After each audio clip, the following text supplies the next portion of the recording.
Bonjour à tous et bienvenue à vous, Mariva Galanter et Elena Noguera. Bonjour, merci. Bonjour.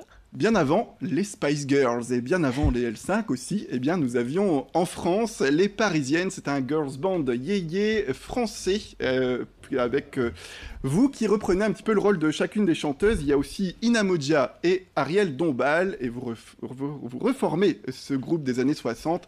Et donc après les Folies Bergères, vous sillonnez la France. Et moi, ce que je voudrais savoir, c'est est-ce que les Parisiennes s'adaptent bien à la province? Est-ce que le public français reste friand de ce genre de musique? Évidemment.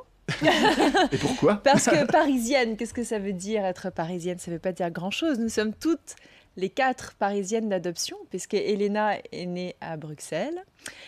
Je suis née à Tahiti, Ariel est née aux États-Unis et Ina est née à Bamako. Donc en fait, on aurait pu s'appeler... Oui, les provinciales ou bien les, je sais pas, les étrangères. Oui, voilà. Mais c'est les Parisiennes. La question est un peu plus globale, hein. C'était une petite boutade. C'était juste pour savoir, est-ce que justement les Français sont encore friands de ce genre de musique, les yéyés, les années 60, etc. Oui, il y a les gens. En fait, dans le public, on remarque qu'il y a beaucoup de gens qui ont sans doute connu ou qui étaient très, très enfants à l'époque des Parisiennes ou même qui avaient l'âge des Parisiennes. C'était dans les fin 60, début 70. Mais il y a aussi des plus jeunes. Alors, il y a pas les 20 ans qui adorent le hip-hop, c'est sûr. Mais Et pourquoi pas finalement? Pourquoi pas? Et pourquoi pas?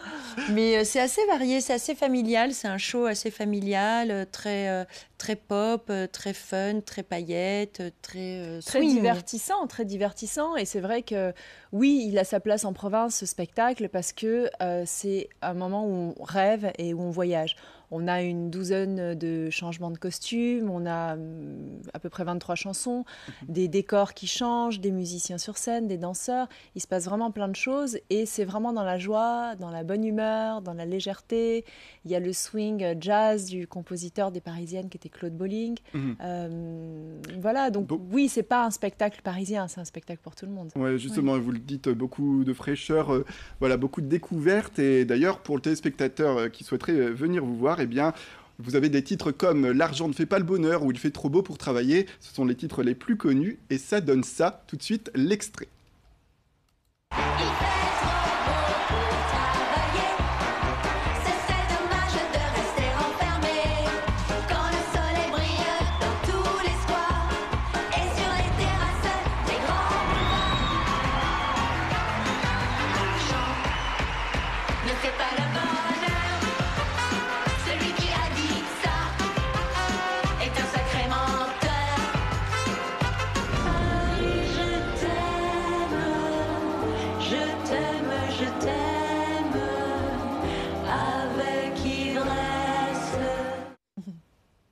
Voilà pour cet extrait, Mariva et Elena.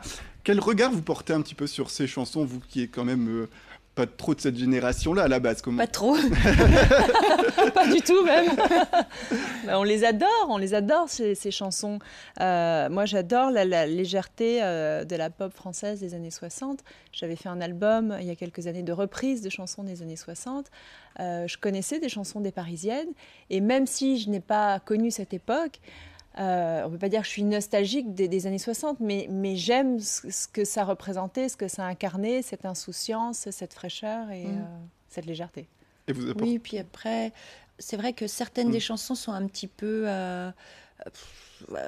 vieillottes dans ce qu'elles racontent, mais en fait, ce que nous, on y emmène, c'est effectivement, c'est un portrait, c'est comme si c'était un petit portrait de ces femmes-là des années 60, et nous, parfois, on apporte un petit peu d'humour pour se moquer, effectivement, de chansons qui disent va falloir se mettre au régime, on n'a rien à se mettre, c'est des coquetteries un peu de femmes des années 60, mais il reste quand même des choses qui sont d'actualité, comme cette chanson qui dit c'est tout de même malheureux qu'on ne puisse pas se promener tranquillement dans les rues après 9h du soir. C'est un très long titre, mais c'est le titre d'une des chansons.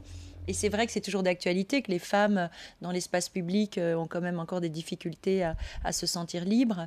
Donc c'est vraiment entre les deux, entre un portrait de femme des années 60, un peu qu'on dépoussière. Ouais, vous apportez un peu plus de féminisme dans cette féminité, c'est ça? Voilà, tout en faisant ce portrait des femmes des années 60, ben, on l'amène vers ce que sont devenues les femmes aujourd'hui et ce qu'on espère elles deviendront encore après. C'est pas un spectacle qui est dans la nostalgie, c'est-à-dire que...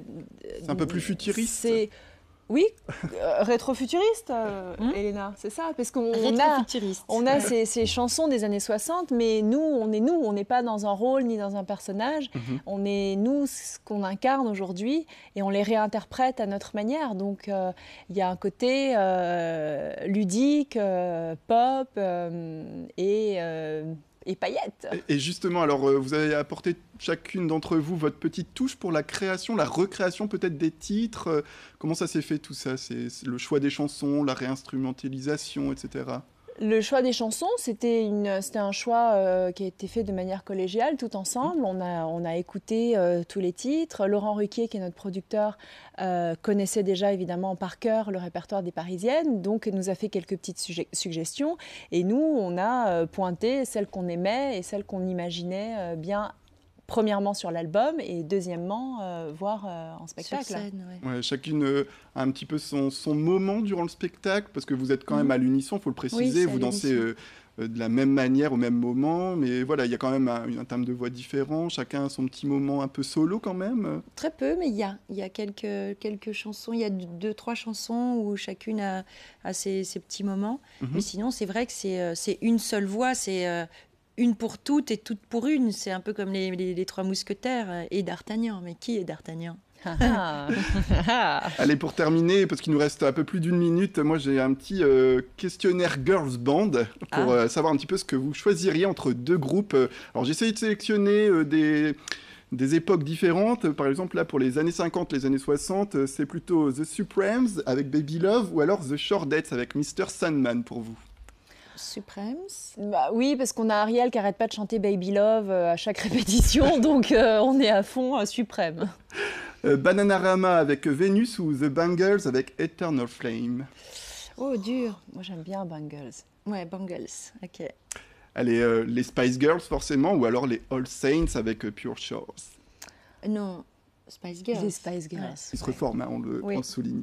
Et un dernier pour la route avant de se quitter, les L5, toutes les femmes de ta vie, ou les Diadems encore? Je sais pas si ça vous parle. Les L5, je dirais. Des Diadèmes, je connais pas. Je sais pas. Ouais. Et L5, c'était bien. Moi, j'aimais bien. Voilà, bah, alors, ce sera les L5. Parole de Dorian. Très bien. Mais oui, mais c'est très bien, Dorian. Il écrit pour Julien Doré, pour Bachung, pour plein de gens fantastiques. Eh bien voilà, le choix est fait. Merci à vous, Mariva et Elena, d'être venues sur ce plateau. C'est la fin de cette édition. Tout de suite, retrouvez la météo.